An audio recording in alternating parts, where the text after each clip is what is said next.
नमस्कार मंडळी. काय मग पुस्तक वाचताना वाचायलाच पाहिजे. बरं, आज आपण ज्या पुस्तकाविषयी गप्पा मारणार आहोत ते छान नवीन कोरं पुस्तक आहे. मी इन्स्टावरतीच त्या पुस्तकाची ॲडव्हर्टाइजमेंट पाहिलेली होती, त्याविषयीचे अभिप्राय ऐकले होते आणि या पुस्तकात असं काय नवीन आहे याविषयी मी फार उत्सुक होते. आणि अचानक मला हे पुस्तक एका दुकानात सापडलं आणि मी माझ्या पैशाने हे पुस्तक विकत घेतलेलं आहे. हा अजिबातच प्रायोजित व्हिडिओ नाही. तर ते पुस्तक म्हणजे डॉक्टर प्रकाश सूर्यकांत कोयाडे लिखित प्रतिपश्चंद्र. हे नाव वाचूनच आपल्याला कळतं की यात महाराजांविषयी काही कथा असतील. तर पहिली गोष्ट माझ्या डोक्यात हीच आलेली की महाराजांविषयी इतकं लिहून आतापर्यंत लेखकांनी ठेवलेलं आहे, तर ह्यात पुस्तकात नव्याने काय आपल्याला वाचायला मिळणार आहे. तर सगळ्यात गंमत मला अशी आली या पुस्तकाची की ह्या पुस्तकात महाराजांचा इतिहास आहे, गुप्त कथांचा एक वेगळ्या पद्धतीने त्यांचं अष्टप्रधान मंडळ आणि 8 आकडा आणि या सगळ्याचा छान त्यांनी मेळ ह्याच्यामध्ये घातलेला आहे. आणि त्याच सोबत तो जो इतिहास आहे किंवा कुठची तरी दडवून ठेवलेली गोष्ट आहे त्या गोष्टीचा मागोवा हा आत्ता 400-450 वर्षानंतर आताची वर्तमान काळातली जी पिढी आहे ती घेते. ही अप्रतिम गोष्ट होती. आणि त्याचसोबत वेगवेगळ्या शहरांमध्ये ही गोष्ट किंवा ह्यातली जी कॅरेक्टर्स आहेत या पुस्तकातली ती फिरतात. म्हणजे मुंबई आहे किंवा घृष्णेश्वराचं मंदिर असेल किंवा रायगड हा दुर्ग तर म्हणजे एक व्यक्तिरेखा असल्यासारखाच या पुस्तकात आपल्याला भेटतो. त्यामुळे ती अप्रतिम गोष्ट होती आणि तो भूतकाळ आणि आताचा वर्तमान काळ ह्याची सुंदर सांगड या पुस्तकात घालण्याचा प्रयत्न केलेला आहे.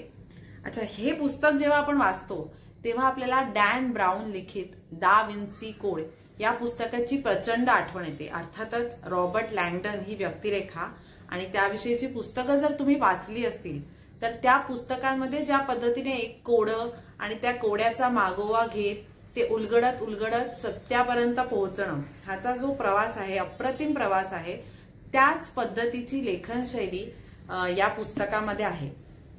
ही टीका नाही, अजिबातच टीका करण्याचा माझा उद्देश नाही.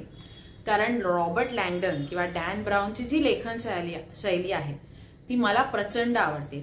त्या पद्धतीची जी रहस्य कथा असते आणि अशा छान वेगवेगळ्या पद्धतीने वळणं घेत ती कथा पुढे सरकते, त्या पद्धतीच्या त्या शहरांची वर्णनं वाचताना, त्यातल्या प्रेक्षणीय स्थळांची वर्णनं वाचताना सतत तेव्हाही मला असं वाटायचं की अरे ही भारतात जर ही घडत असेल तर ही कशी घडली असती.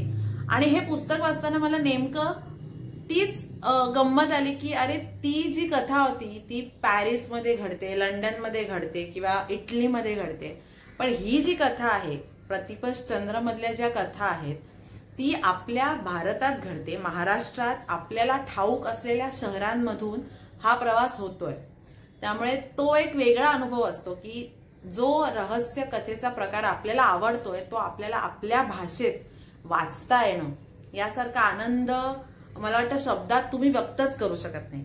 तर त्या आनंदासाठी जरी तुम्ही डा विन्सी कोड किंवा डॅन ब्राउनच्या कथा कादंबऱ्या वाचल्या असतील तरी सुद्धा प्रतिपश्चंद्र नक्की वाचा त्या एका आनंदासाठी. आणि अर्थातच या पुस्तकाची गंमत आहेच, अप्रतिम पद्धतीने त्यांनी कोडी, तो ऐतिहासिक कोडीत लिहिणं, त्यानंतर ती उलगडणं, या सगळ्याचा प्रवास सुद्धा अप्रतिम म्हणजे केलेला आहे. एक अत्यंत स्तुत्य उपक्रम मी म्हणेन लेखकाने ह्याच्यात मांडलेला आहे. फक्त एकच गोष्ट जी मला खटकली वैयक्तिक दृष्ट्या ती म्हणजे हा जो नायक आहे ह्यातला तो स्वतः डॉक्टर आहे, पण आणि नायक अर्थातच पुस्तकाचा नायक सुद्धा आहे.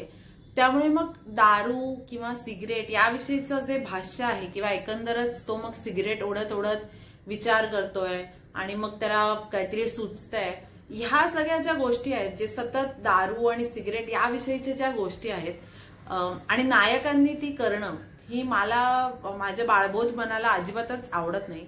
मला सतत असं वाटतं की जर तो पुस्तकाचा किंवा चित्रपटाचा म्हणा जर तो नायक असेल आणि जो चांगला अशा अर्थाने आपण त्याला दाखवत असू तर निदान या सगळ्या ज्या वाईट सवयी आहेत त्या सवयींचा निदान म्हणजे पुस्तकात तरी लार्जर दॅन लाईफ अशा पद्धतीने ज्या व्यक्तिरेखा तुम्ही मांडायचा प्रयत्न करता, त्यांना या अशा पद्धतीच्या सवयी प्लीज देऊ नका, असं माझं समस्त लेखक लेखिका ह्यांना माझी विनंती आहे.